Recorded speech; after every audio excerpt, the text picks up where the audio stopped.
Welcome back to What Is, the show where we take the everyday objects currently sitting in your pantry and peel back the layers of history until we find something surprisingly weird. Today, we're talking about the goat, the MVP of the Neolithic era, the original staple. We are talking about the loaf of bread. But what is a loaf of bread, really? To a nutritionist, it's a complex carbohydrate. To a French person, it's a way of life. To a college student, it's the two ends of a peanut butter sandwich that are slightly too dry, but you eat them anyway because you're out of options. Technically, a loaf is just a shaped mass of baked dough. But historically, history is written in crumbs. Bread is the reason humans stopped wandering around the woods looking for berries and decided to stay in one place long enough to invent taxes and traffic jams. Let's go back, way back. Before the Great British Bake Off, before the Atkins diet, and before humans even figured out how to grow crops. For a long time, historians thought we started farming, and then we made bread. Makes sense, right? Grow the wheat, make the bread. But in 2018, archaeologists in Jordan found charred remains of flatbread that were 14,400 years old. That is 4,000 years before the dawn of agriculture.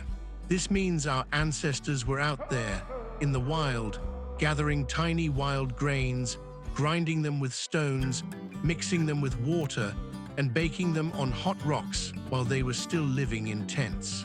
They loved toast so much they literally invented the concept of a farm just to ensure they never ran out. Bread didn't follow civilization, bread caused it. These early loaves weren't exactly the soft, pillowy brioche you find at a brunch spot. They were flat, dense, and probably tasted like a warm roof shingle. But they were portable, they lasted a long time, and they provided a massive calorie hit. Then came the Egyptians, and this is where things get bubbly. Around 3000 BC, the Egyptians discovered the magic of leavening. Legend has it, and by legend, I mean the most likely scientific accident, that someone left their dough sitting out too long. Airborne wild yeast landed in it, started eating the sugars, and farting out carbon dioxide. Instead of throwing the spoiled dough away, they baked it. And suddenly, bread wasn't just a flat cracker anymore. It was light, it was airy, it was a loaf. The Egyptians became so obsessed with bread that they were actually nicknamed artiphagoi, or bread eaters, by the Greeks. They used bread as currency. You didn't get paid in silver, you got paid in loaves and beer. Imagine going to the Apple store to buy the new iPhone and carrying 400 loaves of sourdough. It's heavy, it's awkward, but it's delicious. As we move into the Roman Empire, bread goes industrial.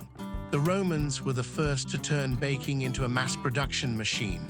By 100 AD, there were over 250 bakeries in Rome alone. Bread was the ultimate tool of political control. You've heard of bread and circuses, right? The Roman government knew that as long as the citizens had full bellies and a gladiator match to watch, they probably wouldn't overthrow the emperor. They even had the annona, a grain dole that provided free or subsidized grain to up to 200,000 citizens.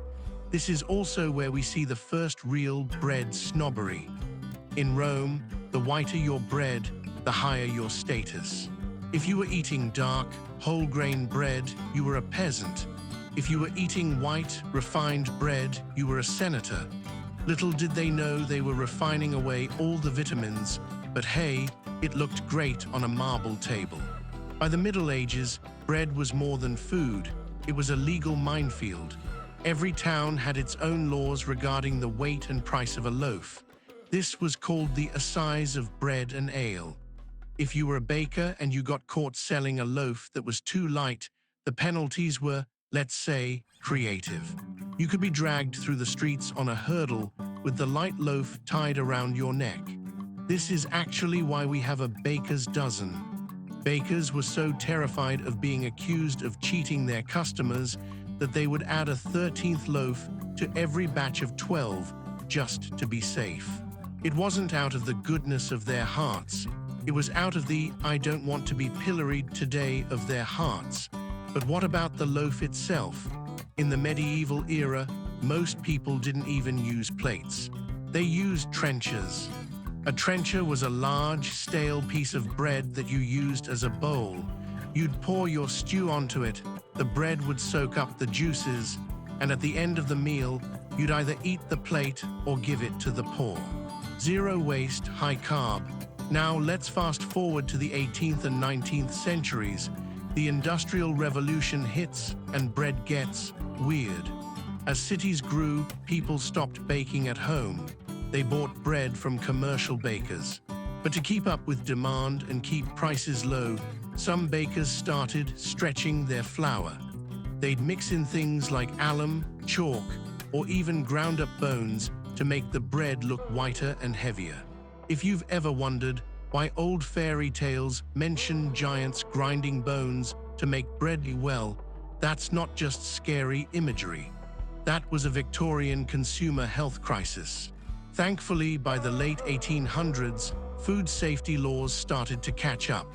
But the real revolution, the moment that changed the loaf forever, happened in 1928 in Davenport, Iowa.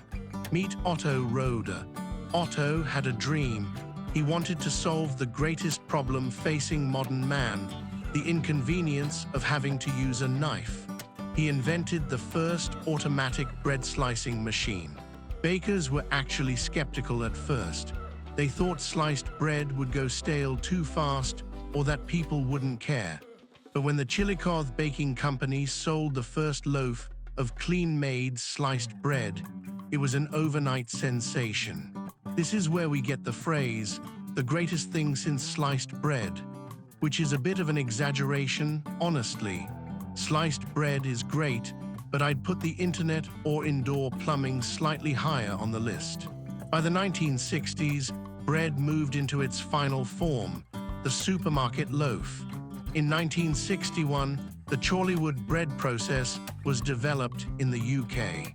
By using high-speed mixing and chemical additives, bakers could turn flour into a finished, sliced, and bagged loaf in just a couple of hours. This gave us the Wonder Bread era. Perfectly uniform, incredibly soft, and theoretically immortal. You could leave a loaf of white sandwich bread in a cupboard for 3 weeks, and it would still be as soft as a pillow. Which is convenient, but also slightly terrifying if you think about it too hard. But as the saying goes, what goes around comes around. In the last 20 years, we've seen the great crumb reversion. People got tired of the bread-flavored sponge and went back to the old ways. Suddenly, everyone was an amateur chemist.